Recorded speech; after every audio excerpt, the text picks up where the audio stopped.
Басни и избор. Езоп.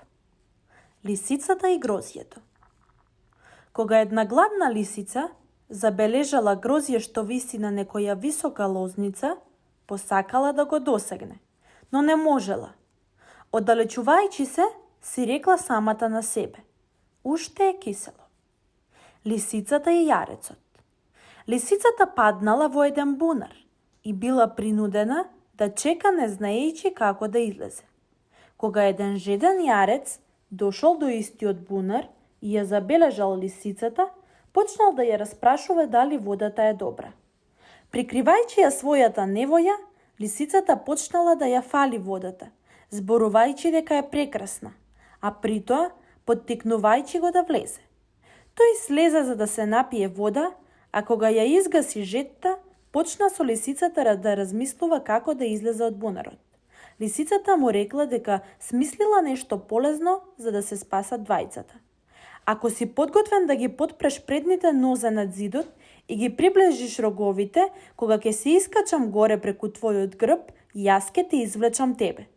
Кога тој и на второто наговарање ја исполни нејзината желба, скокна таа преку неговите нозе, му се качи на грбот, се оттурна од неговите рогови, стаса до отворот на бунарот и почна да се оддалечува. Кога јарецот фати да ја прекорува, дека го крши ветувањето, таа се сврте и му рече: мил мој, да имаше толку ум, колку што имаш влакна на брадата, немаше ни да слезеш во бунарот без да размислиш како ќе излезеш. Лавот и зајакот. Забележал лавот еден зајак кај што спие и се подготвувал да го изеде, но во истиот миг видел и еден елен каде поминува. Го оставил зајакот и почнал да го гони еленот. Зајакот од вревата се разбудил и избегал. Откако лавот не успеал да го фати еленот, се вратил кај зајакот. Кога видел дека и овој избегал, си рекол: така и ми требаше. Јас, очекувајќи нешто поголемо, го испуштив она што ми беше враг. Магарето, лисицата и лавот. Еднаш се спријателиле магарето и лисицата и заедно тргнале на лов. Патем сретнале еден лав. Лисицата, насетувајќи ја опасноста, му пристапила на лавот и му ветила дека ќе му го предаде магарето ако ја пушти неа. Откако се договориле, лисицата го повела магарето до некоја стапица и вешто го намамила да падне во неа. Лавот, кога видел дека магарето веќе не може да му помогне, први ни ја грабнал лисицата, а потоа се нафрлил и на магарето. Лавот и бикот. Лавот посакал да совлада еден голем бик. Затоа му рекол дека заклал овца и го поканил на гозба, со желба да го совлада кога ќе седне да јаде. Бикот дошол и забележал многу котли и ражни, а овца не забележал никаде. Не рекол ни збор, туку станал и тргнал да си оди. Кога лавот почнал да го прекорува и прашува зошто без причина си оди, бикот му рекол: не го правам тоа без причина, бидејќи гледам садови, но не како за овца, туку како за бик. Зајаците и жабите. Се собрале зајаците и почнале заеднички да го оплакуваат својот живот, кој е несигурен и исполнет со страф, бидејќи луѓето ги убиваат, а и кучињата, орлите и многу други. Подобро е навистина еднаш да се умре, одошто да се трепери цел живот. Кога го заклучиле тоа, во истиот миг тргнале кон една бара, за да се фрлат во неа и да се удават. Жабите кои седеле околу барата, кога ја слушнале вревата од зајачкото трчање, веднаш почнале да скокаат во водата. Еден од зајаците, кој се чинило дека е поумен од другите, им рекол: застанете, браќа, не треба да се давиме. Ете како што гледате, има и други животни кои се поплашливи и од нас. Комарецот и лавот. Дошол комарецот кај лавот и му рекол: ниту ти се плашам, ниту си посилен од мене. Ако сметаш дека не е така, во што ти е тогаш силата? Зарем во тоа што се шепите гребеш и со забите гризаш? Јас секако сум посилен од тебе, ако сакаш да се бориме. Комарецот тогаш зазуи и започна да го боцка лавот на местото без влакненца околу носот.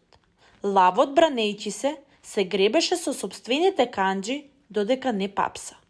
Кога комарецот го победи лавот, зазуи и одлета, но се заплетка во пајаковата мрежа. Кога пајакот дошол да го изеде, комарецот рекол: ете, го победив лавот, а сега ќе загинам од еден бедник како што е пајакот. Јарето и волкот. Волкот подбркал едно јаре кое застанало зад стадото. Јарето се свртело и му рекло на волкот: убеден сум, драги волку, дека сум твој залак, но да не загидам неславно, засвири ми малку да заиграм. Додека волкот свирел, а јарето играло, слушнале кучињата, дотрчале и почнале да го бркаат волкот. Така и ми треба. Што морав да се правам свирач кога сум месар? Конјот и магарето. Некој човек имал и конј и магаре.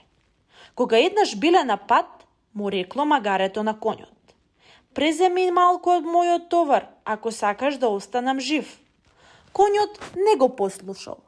Магарето од преголем замор се струполило и умрело. Кога господарот сиот товар го ставил на конјот, па згора и магарешката кожа, почнал конјот да се жали: леле, тешко мене, не сакав да презема малку од товарот на магарето и еве сега морам се да носам, па дури и од раната кожа. Еленот и лавот. Еден жеден елен дојде до еден извор.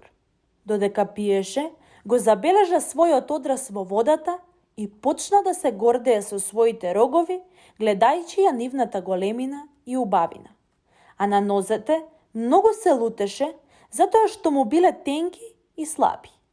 Додека се уште размислуваше за тоа, се појави лавот и почна да го брка.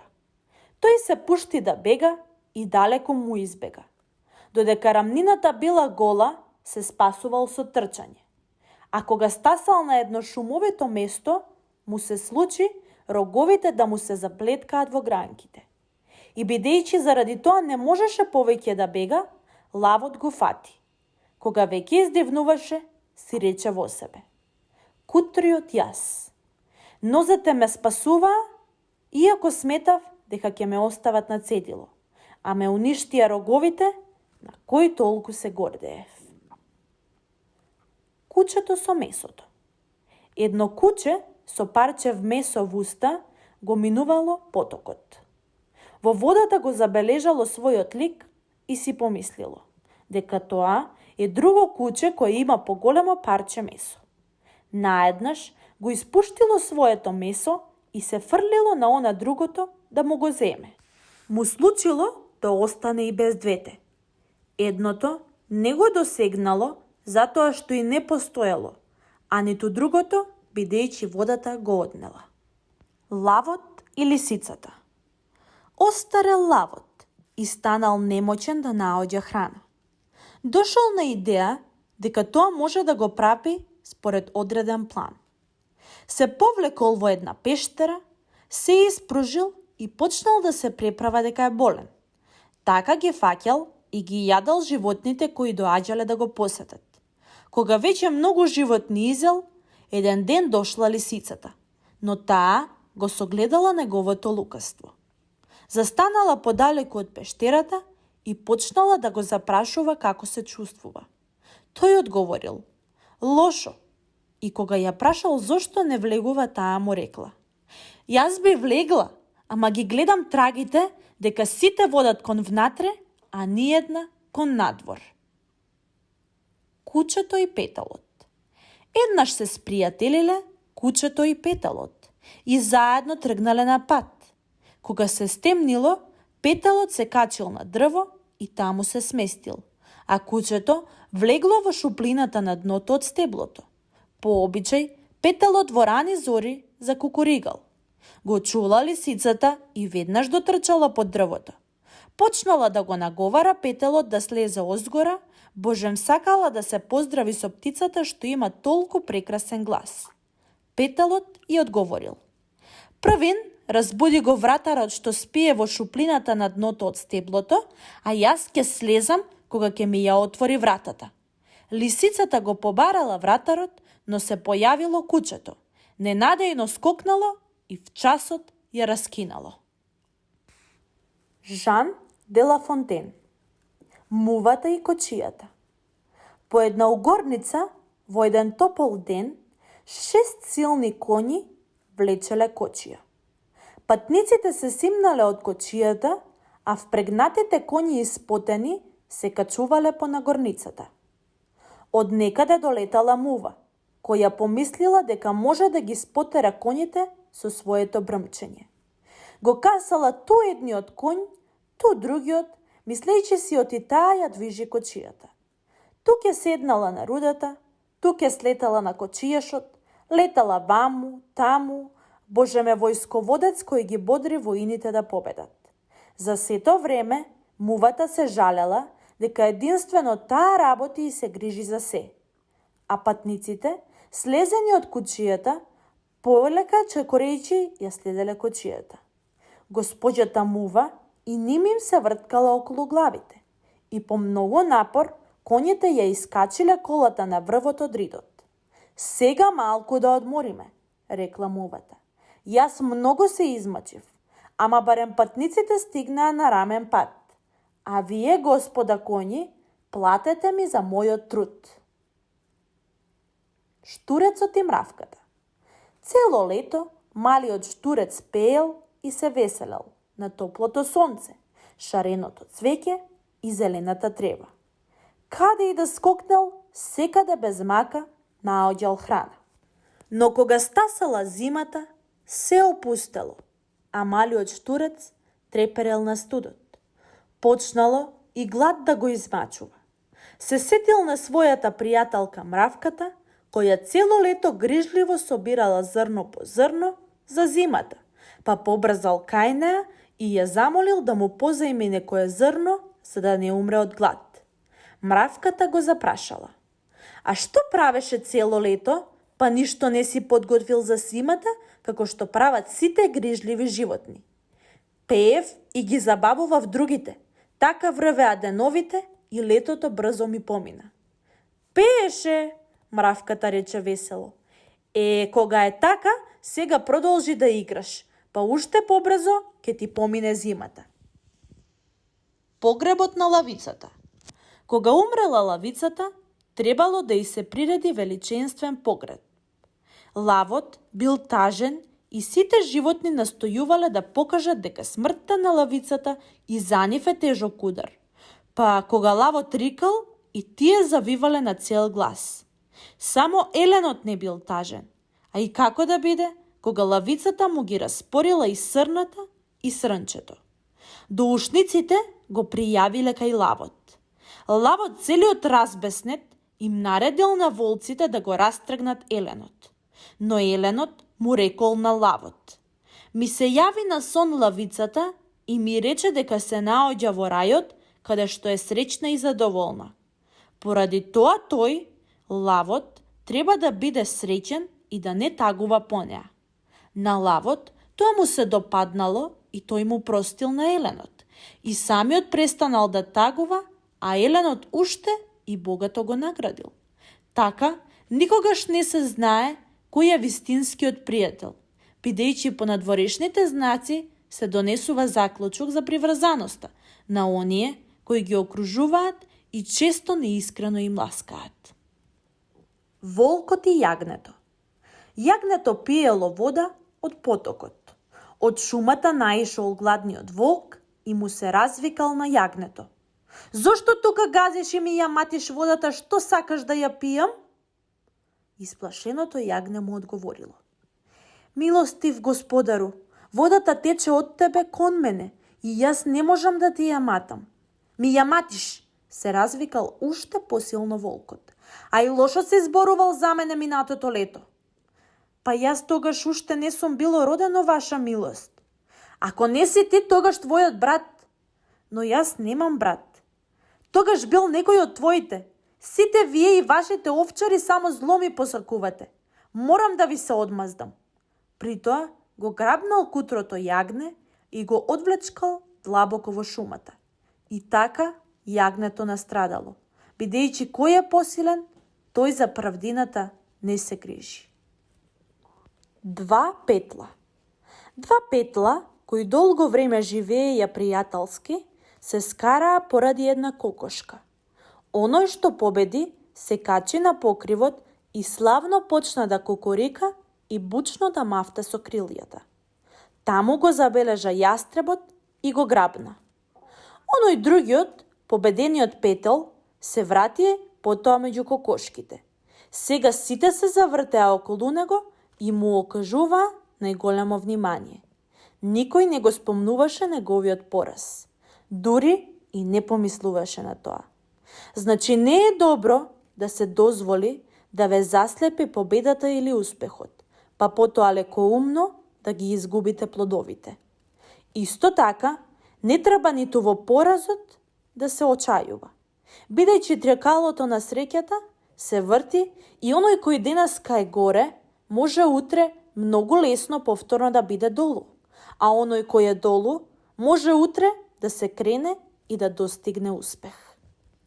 Гавранот и лисицата. Гавранот некаде во селото украл парче сирење, долетал со него до блиската шума и седнал на една гранка, држејќи го сиренето во клунот. Го видела лисицата, на која и се пријало сирење. Затоа застана под дрвото и почна итро да му зборува на Гавранох. Ах, благодарен господару, колку си ти прекрасна птица! Ако ти е гласот прекрасен како што се твоите пердуви, ти си најубавата птица во овој крај. Гавранот, разнешен од тие зборови, не знаеше што да прави од среќа, па го отвори клунот и запеа, за да се слушне дека има прекрасен глас. Но штом го отвори клунот, сирењето му падна на земјата, а лисицата го зграби и избега со него, довикнувајќи му на Гавранот.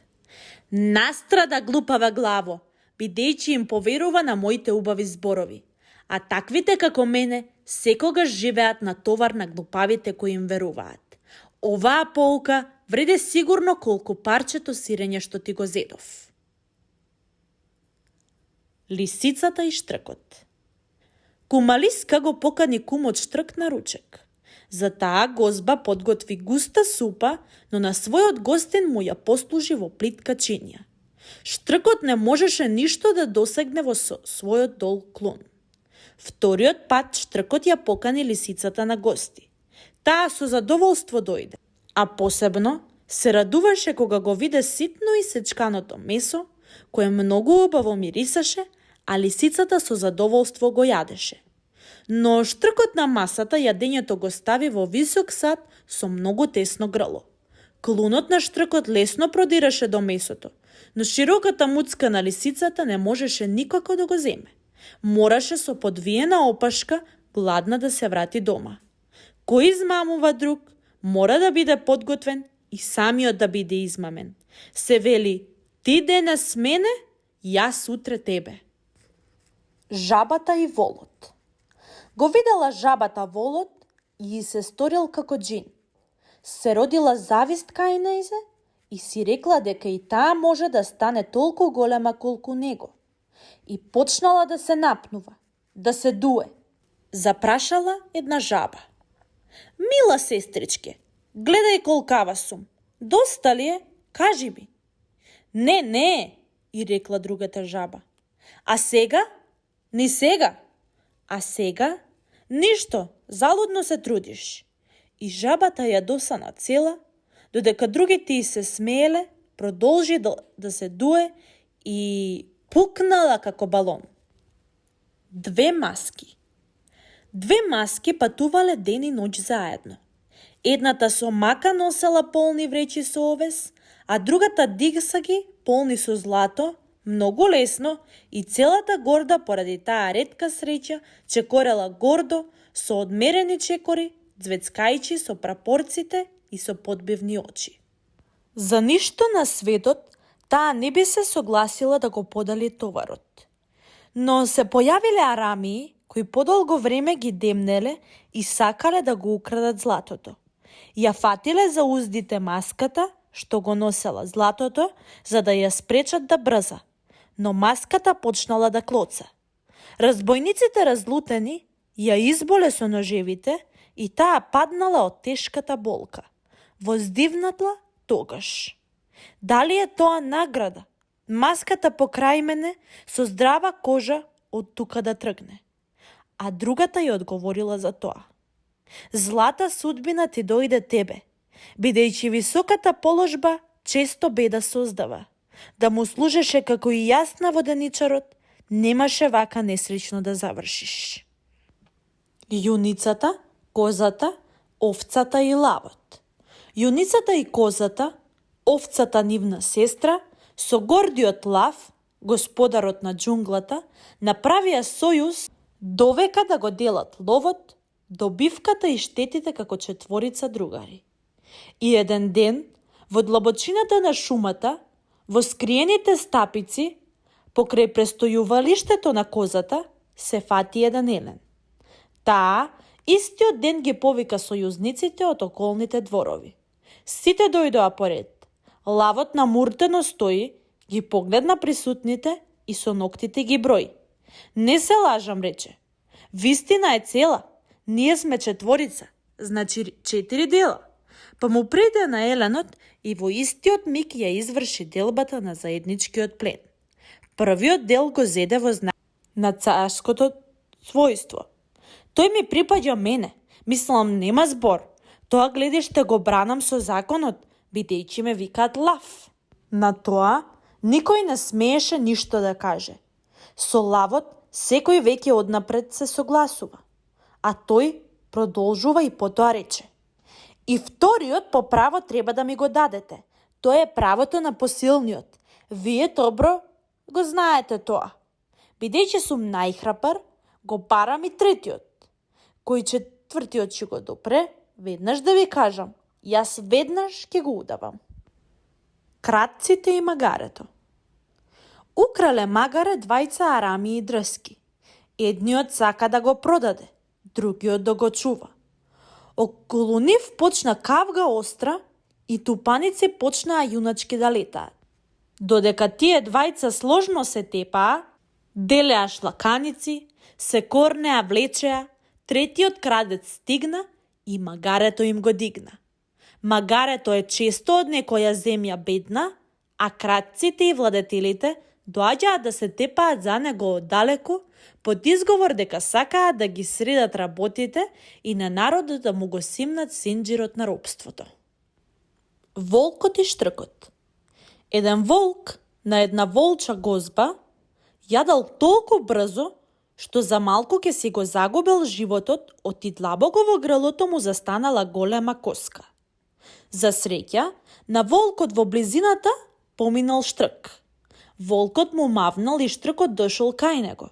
Кога штркот видел во што е работата, му ја извадил коската од грлото и му побарал награда за големата помош. Награда, свикал волкот.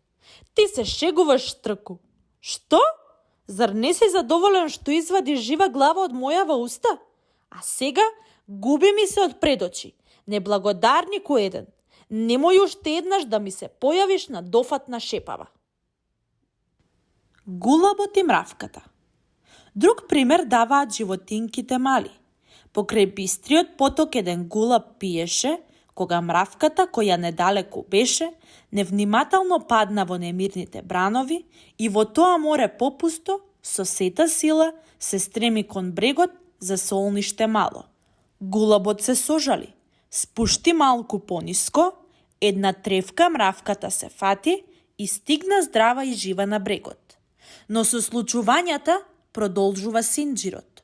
Од некаде дојде еден парателко, босонот, подпазува носеше стрела и штом ја виде птицата Венерина бела, замислувајќи ја во лонецот, однапред се слади и да ја убие, сите подготовки ги прави. Но токму во тој миг кога готов беше, мравката стигна и го пецна за нога другарот, Тој се повлече и гледа што болка му зададе. Голубот шумот го слушна, крилата го однесоа, а ловецот остана гневен, разочарување. Одлета супата, отиде печењето. Кокошката со златните јајца. Алчниот изгуби се што имаше лесно. Оти сака одеднаш сета добивка да ја збере. Тоа го сведочи оваа приказна полна соверба за еден таков, кому утрото секое неговата кокошка по малку врева ќе му снесеше по едно зело од јајце злато. Тој се полакоми, мислејќи дека царот кај неа лежи. Во стомакот богатството на царот ја закла и тогаш побрзо боцка и сечи. Кога внатре ни дукат, ни пара. Утробата неизина беше сосема иста, како и кај другите кокошки 300. Иван Андреевич Крилов. Петелот и зрното бисерно. На буниште исчепка зрно, петелот тој, а тоа ти било бисерно, па ке рече: зошто ми се овие азна? Каква ли е таа работа празна? Оти толку многу го ценат, глупаво е, нели? Повеќе би сакал, како што се вели, да е јачменово зрно, налик не е убаво нека и црно, ама корисно е многу. Будалите секогаш така судат, не сваќаат, презираат и кудат. Волкот и овчарите. Волкот околу трло кружи, вие и низ отвор гледа, пизма го бие. Најдобар овен од стадо го јадат, овчарите во сласт се сладат. И пците мирно лежат крај оган што гори, вртејќи полн со јад, волкот во себе си збори: каква вреве ке кренеав час, тоа да го сторев јас. Зајакот во лов. На куп собрани зверовите беа, оти мечка уловија, на чистинка ја фатија, и делба прави таа братија, кој што ќе фати, а зајакот увото на мечката го дофати. Еј, малечок, повикаа тие, речи ајде, од каде сега ти тука се најде? Тебе никој в лов не те виде жив. Ама браќа мој, рече зајко во еден здив, кој на овега в шума му задаваше страф и го натера на чистинка во ваши раце да дојде право. Иако фалбата беше очигледна, за забава нивна сепак беше вредна, та зајко доби парче од уше за заслуга една. Фалбаджиите, иако за подсмев служат, во делбата често и дел им се пружа. Мајмуни очила. Мајмунот остарел, видот проблеми му прави, не е некоја болест, слушнал, луѓето велат демек само очила да стави. Така и идеја му дошла смела, 6 трала очила набави и игра така, дури и на теме да ги стави сака, потоа в час на опаш ги ниже, па ги мириса и ги лиже. Арно, ама видот никако на подобро да појде, погјаволите, рече, секој мора да е луд кога на оваа возраст ќе дојде. Особено луѓе на кои не им знаеш чут, од тие очила се тоа е само една лага, ползани на грош, рече свесно, и мајмунот в гнев и голема тага, од камен ти тресна бесно, во парченца се разлетаа. Тогаш за жал и меѓу луѓето го има, колку една работа полезна да е, ако не и знаат цена, будалата за неа своите мисли на најлошо ги цели, а ако тој е уште поголем незнаеко, тој ја фрла и не е свесен што расипува. Пес и конј. Кај еден селанец служат, пес и конј, својата работа да ја здружат. Да, вели песот, господин си без глас, одамна би ти истерале да не сум јас. Голема работа, да влезиш и да ораш, за твоја храброст се слуша по куќа мораш. Дали со мене би можел да се мериш, брат, ни дење, а ни ноќе нема мира, тоа е твојот пат. Дење налива да го вардам стадото цело, ноќе го чувам нашиот двор смело. А конјот, се разбира не се бранам, цела вистина лежи во твојот збор, сепак јас да не орам да ве хранам, Ти да чуваш не би имал што? Даде одговор. Волкот и мачорот. Од шума волкот побегна в село, не нагости, ами да се спаси, го бркаа заедучко дело. Не знаеше каде да се скраси. В први порти сакаше да влезе, но го спречи железното резе. Страшна болка за срце го фати, сегде само затворени врати. Голем страв во очите му светна, среќа мачорот Васко го сретна. Васко, брате, благословен да си, се дружиме веќе многу лета. Кој селанец кажи, ке ме спаси од овчари и нивните пцета. Многу лесно, оди до кај нове, но не можем, јас му грабнав овен. Тогаш појди да те скрие мите, подобрина е познат кај сите. Не, тој стара сметка ке ми бара, за 2 јарца со него сум скаран. Епа тогаш јави се кај Лука, тешко мене да ме најде тука, но може би ке те скрие Климе, ни да чуе за моето име. Како тогаш и тој човек умен да те скрие? Ти ке страдаш, куме. Нема куќа во селово цело, кај што лошо не си сторил дело. Па затоа нека не те чуди, што секој те гони и те куди. Никој овде прост и глупав не е, кој што сеел, тоа нека жнее. Доситеј Обрадовиќ. Лавот и глушецот. Лавот изморен, легнал во ладовина да се одмори и заспал. На глушецот кој минувал оттаму, му дошло на ум да претрча преку лавот. Лавот се разбудил и го зграбил глушецот. Ништожник уеден, при толкаво поле преку мојот грб ли го пронајде патот? Што да ти правам сега? Кажувај. О, мокен лаву, одговорил глушецот со нежен глас. Многу сгрешив, признавам, но те молам да ми простиш. Нема повеќе да правам така. Ова ќе ми биде прв и последен пат. А и ти размислите, молам, каква слава би добил кога би отепал глушец? Лавот се насмевнал и го пуштил без да го повреди. По неколку дена, истиот тој лав се фатил во дебела мрежа која и ловците ја поставиле. Лавот, не можејќи да се отплетка од неа, почнал да рика колку што може. Глушецот го слушнал, му притрчал, го видел и го препознал својот добротвор, па веднаш почнал да ја гризе мрежата и малку по малку прегризал едно јаже, потоа мрежата се раскинала и лавот се спасил. Чудни работи гледам на светот, зачудено рекол лавот. Кој би помислил дека некогаш може и глушец да спаси лав од смрт? Волкот и овцата. Волкот, целиот искасапен од кучињата, лежеше покрај една река. Недалеку од него забележа овца, па почна да ја моли да се смилува на него, гледајќи го во таква невоја и да му донесе малку вода. Јас тоа лесно и со задоволство би го сторила, но иако си целиот раскинат и осакатен, сепак си волк, па се плашам дека си погладен отколку жеден. Нараво учение. Еве ја добивката од лошиот карактер и неправдата. Злобниот човек во било каква невоја да западне и колку и да се смири и моли, никој не му верува и секој го одбегнува и се гади од него. Нема, значи, полоша несреќа од лошиот карактер и неправдата, ниту поголема среќа од добрината.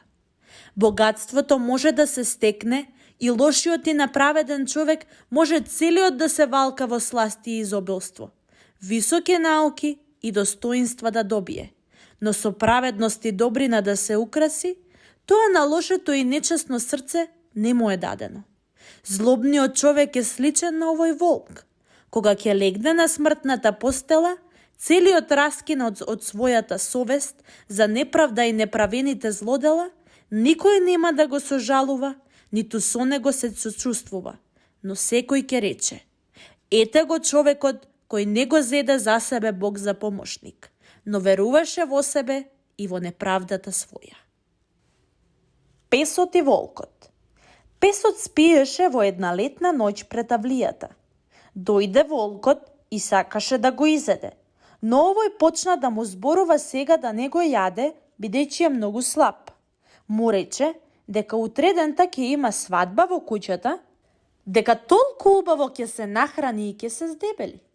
Дојди, му рече, по 4 дена, па барем ќе имаш што да изедеш.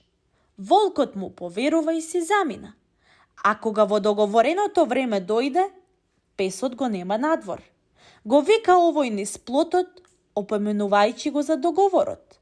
Кога повторпат ќе ме најдеш пред авлијата, не чекај свадба. Двете кучиња. Еден човек имал 2 кучиња. Едното од нив го научил да лови, а другото го запоставил дома. А кога требало да се нахранат, еднакво им давал на двете. Тогаш ловджиското куче почнало да го прекорува и да се жали. Како може вака? Јас се мачам и ловам, а ти само седиш дома. Кога е за јадење, колку мене толку и тебе. Како може така? Молкни, брате, му одговорило другото куче. Не зборувај глупости. Јас воопшто не сум виновно за тоа, туку нашиот господар, кој не ме научи да се трудам, туку со туѓа труд да се хранам. Орелот и лисицата.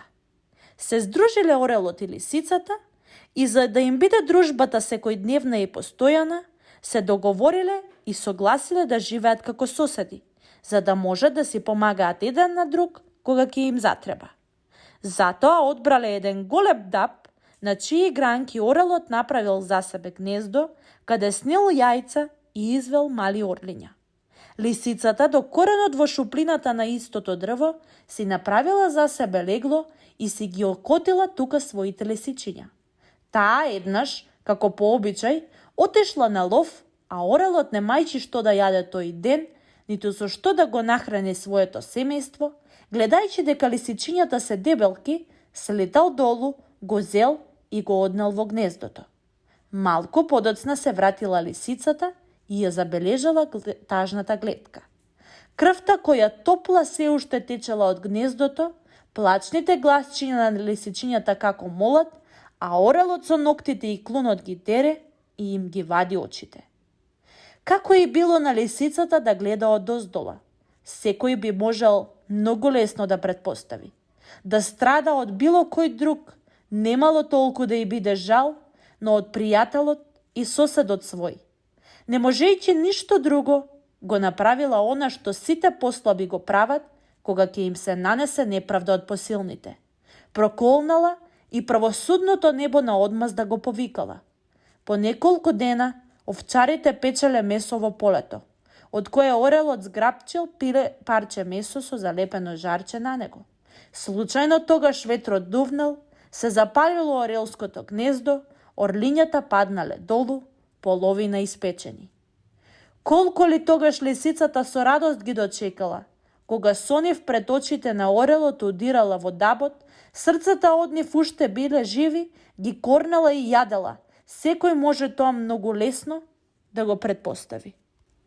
Волкот и лавот. Волкот зграби од едно стадо овца, па тргна носејќи ја подалеку од овчарот и кучињата, на мир да ја изеде. Го сретна лавот и му ја зеде. Тогаш овој, оддалеку стоејќи, му рече на лавот: неправедно моето ми го одземаш, нема лесно да ја изедеш. А лавот се сврти кон него смејќи се. Зарем ти со право ја стекна или од пријател како подарок ја доби? Нараво учение. Ова се однесува на оние кои туѓото со сила или со измама ќе го земат, па потоа го губат. Лавот и магарето. Лавот и магарето тргнале во лов. Магарето со своето рикање ги исплашило животните, а оние почнале да бегаат од шумата, а лавот ги пречекувал, ги напаѓал и ловел. Тогаш магарето гордо го запрашало лавот: кажи ми сега како ти изгледа мојот глас? Уште прашуваш, одговорил лавот. Да не те знаев кој си, и јас ке избегав од твоето рикање. Две жаби. Две жаби живееле во една мала бара, а кога таа во лето пресушила, тргнале да бараат друга. Пронашле еден длабок бунар. Тогаш помладата и рекла на постарата жаба: "О, прекрасна вода! Ајде да скокнеме внатре."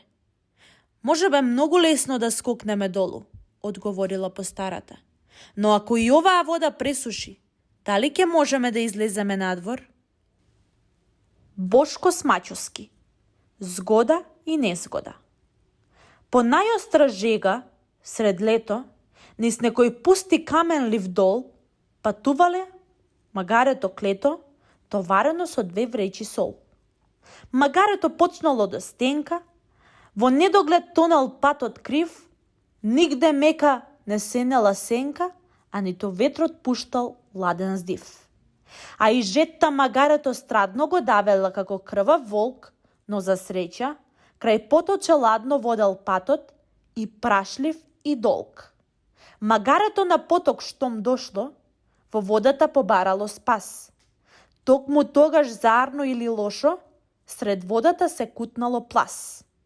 И товар тежок, многу тежок, станал лесен ко пердув колист.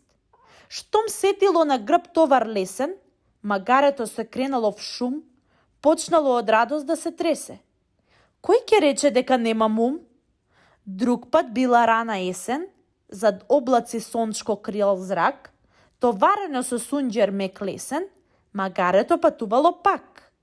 Од товарот лесен нема лага. Магарето не сетило бол, а покрај тоа дувкал ветрец ладен и го нишкал за спаниот дол.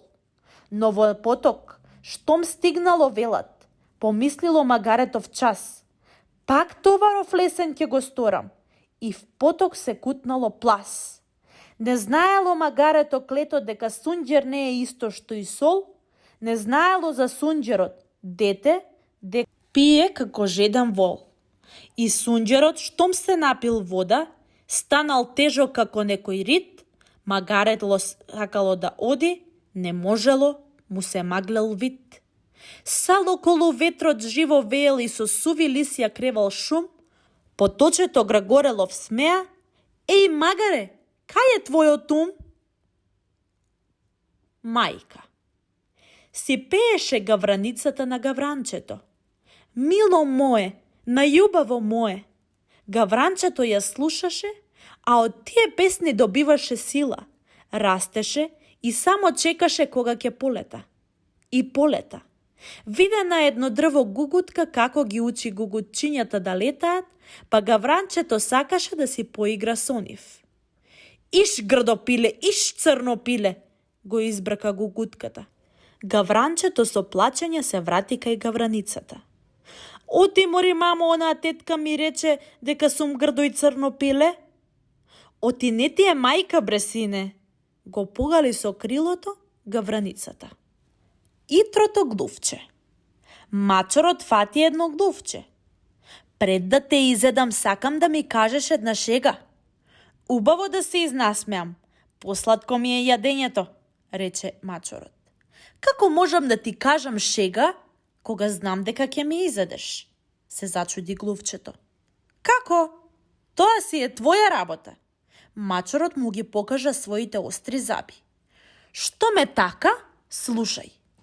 Пред малку, кога изедов отров за глувци, мајка ми се израдува. Ми рече: "Сине, ти било пишано да загинеш за татковината и глувчешкиот народ.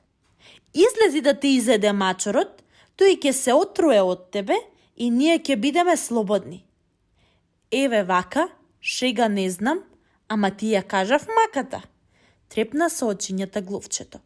Мачорот се замисли, го пушти глувчето и му рече: "Јас знам да бидам и великодушен." Ристо Давчевски. Учител по пеење. "Изберете ме за шеф," враната им вели на славеите. "Ке ве научам најубаво да пеете. А еден ден, ако сте надарени и ако сакате, ке ве научам и да гракате." Паун и свиња. Паунот добро се измазнил и пред прекрасното сонце ја распнал лепезата на својата шарена опашка. Веднаш го прашала дивата свиња што риела под дабот: Што корист имаш од контењето, кога не добиваш од тоа ни јадење, ни пиење? Има јадење и пиење, одговорил паунот. Само тоа е невидливо за оние со чурилки. Прашај ја за тоа мојата девојка, што мерка од оној крај на лединава. Мува. Оние што умеат секаде да се сукаат, како мувите се исти. Сите работи ќе ги испоплукаат, па се фалат дека се чисти. Михо Атанасовски. Гавран. Гавранот се готвел да оди на бал, па на себе паунски пердуви си клал. Птиците со восхит гледале во убавите бои и секоја сакала до него да стои. А гавранот се размавтал онака горд и паунските пердуви се нашле на пот. За мушичките. Секоја мушичка може да биде посилна од лав во ушите или во главата, ако се всели, па затоа и луѓето често ги фаќа страв, една мужичка може да уништи народи цели. Конјот и мувата. Една мува му стои на еден коњ на гривата. Што правиш тука? Прашува друга мува. Молчи и не пречи, Господ да чува, зар не гледаш дека ја ораме нивата? Киро Донев. Мајмунска работа. Еден страшен, многу страшен лав, од кого целата џунгла се тресеше од страв, еднаш многу лесно 3 мајмунчиња фати во тесно. Тогаш најстарото меѓу нив рече: дури сега нема каде да се бега.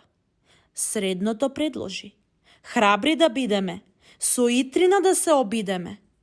И најмалото со него се сложи. Страшен лаву, рече, прости, сакаме да ни бидеш гостин. Знаеме едно дрво уште од лани, кое раѓа газели место банани. Кога го чу тоа лавот, лицето радост му го огреа, од радост и среќа ваква песна запеа. Чуфте ли мајмунчето што вели, ми пронашле дрво со зрели газели. Од радост и среќа срцево ми чука, тоа чудно дрво да се донесе тука. Кога ја слушнаа песнава, на мајмунчињата од радост им светнаа очите. Кон дрвото со трчаница појдоа, но назад веќе не дојдоа. А страшниот лав ги чекаше, од глати без пекаше.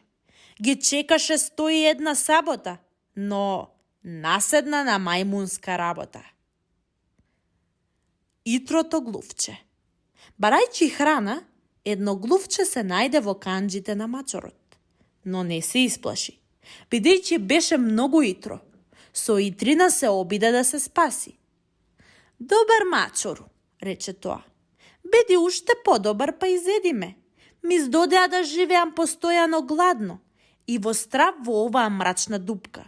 Само те молам, пред да го сториш тоа, исполни ми една желба. Дозволи ми да ти го заврзам звончето околу вратот, па додека ти звониш со него, јас да си поиграм за последен пат.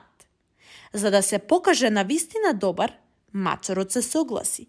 Глувчето му го врза звончето, подскокна настрана и почна да игра и да пее.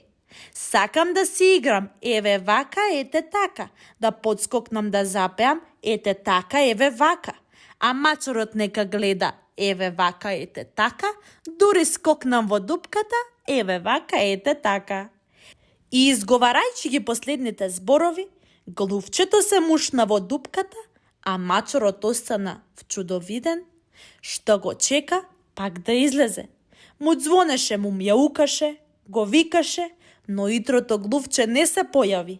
И не само тоа, туку и другите глувци сега беа побезбедни, зашто под звонот на звончето знаеја каде се движи нивниот непријател. Помодарки. Беше јасна летна ноќ, со многу звезди и пријатно свежа. Пајакот Пајко од месечава прега, си истка голема свилена мрежа. Одушевен и горд на своето ремек дело, утрото го пречека со високо кренато чело. Уште вранина од тука 2 муви минаа, ја видоат кајанината и восхитено зинаа. Колку е нежна пријателке мила, по старата мува на помладата и рече. И јас не сум видела ваква свила, не знам дали ќе ја сече. Мајсторот Пајко во аголот пикнат, го чу тоа, скокна и викна. Само повелете муштерике мој, и мини и маски супер ке ви стои. По 1 метар, мајсторе колку ке ве чини, речи си бесплатно за вакви дами фини. Ке земеме тогаш, штом така велите. Мерете си сами, пробајте повелете. Така историја 2 муви дами, мера за фустаните си зедоа сами. А дали скапо платија? Не, само во мрежата се фатија. Поговор. Пишаниот збор во себе крие многу тајни и носи безброј пораки. Затоа, тој внимателно се чита. Книгата Басни представува мал избор од басни, кои од прастари времења се создале и како четива и како поуки за луѓето. Но најнапред да кажеме неколку зборови за тоа што е басната. Како што ќе видите и по прочитувањето на оваа книга, веднаш ќе воочите дека тоа се мали епски творби кои можат да бидат напишани и во проза, и во стихови, и нивни јуници се животните, најчесто тие, а поретко растенијата и предметите. Сега, подсетете се дали некогаш од некој постар од вас не сте слушнале за некого да каже дека е итар како лисица, тврдоглав како магаре, силен како лав и да не редиме многу. Ете, така е и во басната. Преку главниот јунак животното, писателот точно зборува за него, но исто така, точно тој при тоа мисли на човекот. Тоа ќе рече дека животните ги олицетворуваат навиките и особините, маните и недостатоците на човекот. А сето тоа, раскажувачот го прави едноставно и мудро, весело и духовито, и најчесто за тоа го користи како форма на исказ дијалогот. Тоа ќе рече дека нештата ги дознаваме во разговорот меѓу 2 животни, растенија или предмети. Изборот на овие мощни, убави, интересни и корисни четива ги содржат најпознатите светски баснописци, како што се Езоп, Жан де ла Фонтен, Иван Андреевиќ Крилов и Доситеј Обрадовиќ. Не помалку убави и возбудливи си и басните на македонските автори застапени во изборот. Бошко Смаќовски, Ристо Давчевски, Михо Атанасовски и Чиро Донев. Во басната Коњот и магарето, Езоп ја раскажува тажната приказна од патешествието на еден човек со коњ и магаре. Премореното магаре го замелило поголемиот и појак од себе коњ да му поземе од товарот ако сака да остане живо. Гордиот и тврдоглав коњ не сакал ни да ја чуе молбата на својот сопатник. Не минало многу време, премореното магаре паднало и пцовисало. А стопанот не мислел многу, туку го зел товарот од мртвото животно и го натоварил на коњот. Го продолжиле патот сега сами човекот и коњот. Натоварен и несреќен тој си мислел. Ете, бидејќи не сакал да земе товар од магарето, таа сега не само што му натовариле се, туку морал да ја носи и неговата кожа. Жан де ла Фонтен во Гавранот и лисицата ја раскажува следната сторија. На едно дрво стоел гавран со парче сирење во клунот.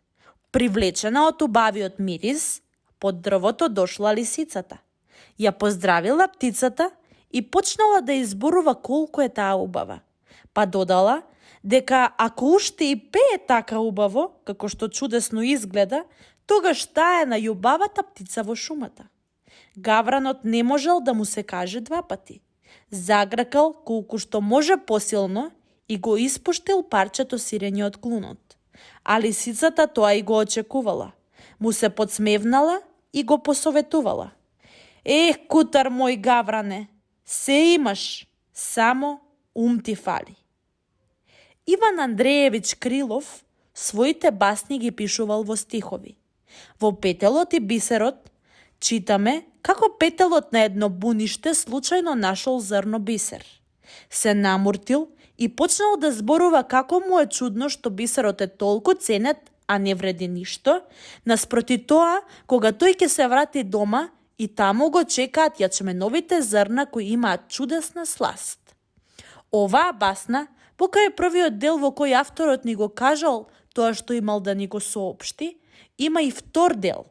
Тој дел е поуката, односно наравоучението или попрецизно речено, јасно искажаната идеја на писателот. А таа вели дека само будалите везден така судат. Што не сваќаат, презираат и кудат. Доситеј Обрадовиќ во Лавот и глушецот раскажува дека еднаш додека спиел лавот, преку глава му претрчал глушец. Го зграбил со острите шепи и налутен го прашал што ќе прави сега. Преплашениот глушец ја признал својата грешка и барал прошка. Тој го запрашал каква слава е еден лав да убие обичен глушец. Му се допаднало тоа на лавот и го ослободил заробеникот. Не минало многу време, туку царот на животните се фатил во дебела мрежа која што ја поставиве ловците на лавови и мечки. Глушецот го дочул лавот, дотручал и не му требало многу време да ја прегризе мрежата и да го ослободи. Се чудел лавот. Чудни работи ти гледам на светов. Кој некогаш би рекол дека и глушец лав ќе спаси од смрт? Гавранот се јавува како јунак во басната Мајка од Бошко Смачовски. Гавраницата на своето мало постојано му пеела: мило мое, најубаво мое. Така малото гавранче растело и чекало ден кога само ќе полета. И кога тоа се случило, слегло на едно дрво на кое гугутката ги учела своите мали да летаат. Тоа посакало да се поигра со нив. Иш грдопиле, иш црнопиле го избркала таа. Со плачење се вратило кај својата мајка и кажало што му се случило. Гавраницата го погалила со крилото и милно му шепнала да не плаче и дека таа му го рекла тоа затоа што не му е мајка. 4 стихови Учител по пеење од Ристо Давчевски исто така се однесуваат на гавраните, односно ја изразуваат желбата на враната, славеите, токму неа да ја изберат за свој шеф, ветувајќи им дека токму таа ќе ги научи на љубаво да пеат. И повеќе од тоа, ако сте надарени и ако сакаат еден ден да ги научи дури и да гравкаат. Како и Крилов, и Михо Атанасовски своите басни ги пишува